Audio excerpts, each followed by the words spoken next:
Bonjour Guillaume Cavrier, bonjour Daniel Robert. Bonjour.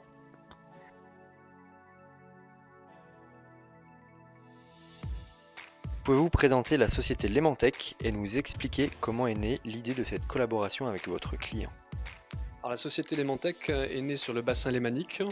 Nous sommes une société de distribution de technologies 3D en France et en Suisse. On travaille l'ensemble de la chaîne numérique avec tout un savoir-faire adapté au monde du logiciel, au monde de la fabrication additive polymère et tout ce qui va être numérisation 3D. Pouvez-vous vous présenter et nous expliquer votre cœur de métier? Bonjour à tous, je m'appelle Daniel Robert et je suis à la tête de l'entreprise Daniel Robert Orthopédie SA en Suisse, à Genève et à Nyon. Et donc je suis orthoprothésiste et nous fabriquons aussi des chaussures sur mesure.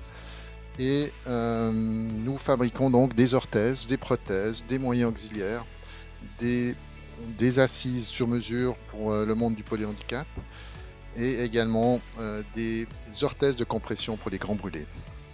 Comment est née l'idée d'intégrer la fabrication additive dans votre projet? Alors une fois que nous avons découvert les avantages, enfin la magie de l'impression additive et surtout de la digitalisation des prises de mesure et de la modélisation pour nos orthèses, évidemment c'est un domaine qui nous a beaucoup intéressés et qui nous a ouvert de nouvelles perspectives dans non seulement les process de fabrication mais également dans les objets eux-mêmes. Et ça nous permet de pouvoir obtenir des orthèses, des prothèses qui sont tout à fait différentes que ce qu'on peut faire d'une manière traditionnelle.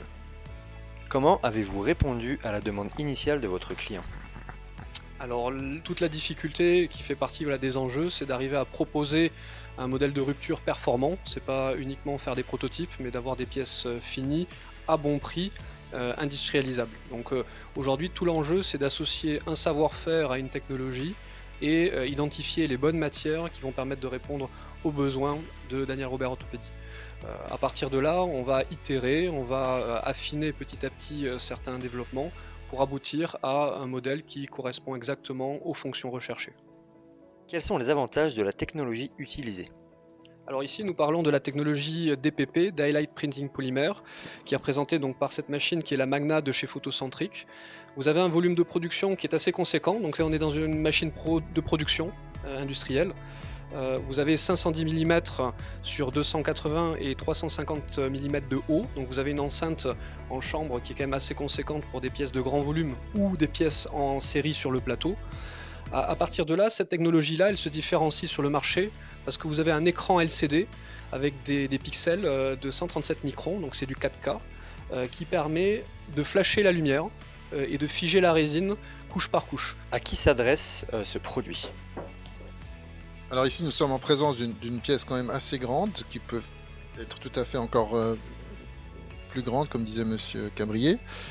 C'est un dossier pour un fauteuil roulant, un dossier donc fabriqué sur mesure et qui est assez léger tout en étant très solide, et c'est un système de creux avec un treillis à l'intérieur qui est designé par le logiciel. Donc ça c'est une application. Il y a d'autres applications, par exemple des orthèses crâniennes, des orthèses de correction pour des déformations crâniennes.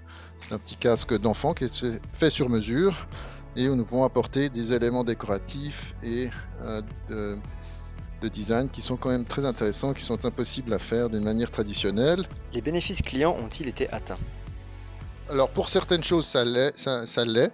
Aujourd'hui on peut dire par exemple l'orthèse crânienne de correction, vraiment une réalisation disruptive qui maintenant la question ne se pose plus. On va le faire comme ça.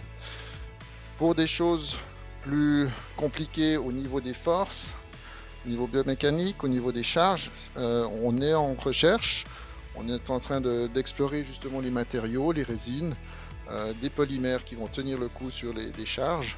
Et là, évidemment, on est en recherche en ce moment, mais il y a de bons espoirs qu'on va pouvoir passer à cette technologie rapidement. Merci pour cette interview. Merci à vous, j'espère vous retrouver donc sur le salon 3D Print à Paris ou sur Lyon pour vous présenter donc les technologies photocentriques, les technologies de scanner 3D Tor par le Calibri ou toutes les marques que nous distribuons dans le domaine technologique 3D.